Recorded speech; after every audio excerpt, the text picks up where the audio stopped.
मुशायरों में बहुत कम ऐसे मौके आते हैं कि जब हमारा दिल किया कि आज हम कलाम पढ़ें, वरना अक्सर ये होता है कि हम ड्यूटी पूरी करते हैं। लेकिन आज जितने खूबसूरत सामीन और जितना चार्ज क्राउड मौजूद है, यकीन करें कि आज दिल कर रहा है कि आपको कलाम सुनाए। ताजी साहब ने जिस शेर का हवाला दिया वहीं से शुरू करता हूँ कि लोग जब जाम के जंजाल में आ जाते हैं, लोग जब जाम के जंजाल में आ जाते हैं, लोग जब जाम के जंजाल में आ जाते हैं, औजे अफलाक से पाताल में आ जाते हैं।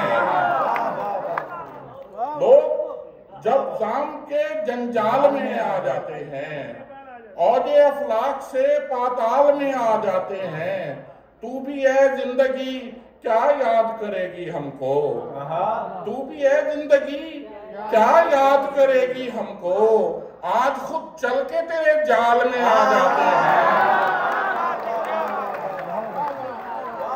जिंदाबाद क्या कहना, तू भी है जिंदगी क्या याद करेगी हमको, आज खुद चल के तेरे जाल में आ जाते हैं। और तू भी सादा है कभी चाल बदलता ही नहीं,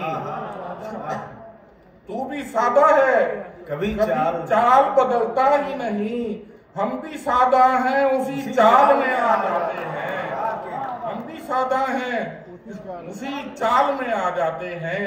और जितने गम पाले हैं ए दामने दुनिया तूने, जितने गम पाले हैं ए दामने दुनिया तूने, इतने गम तो मेरे रूमाल में आ जाते हैं।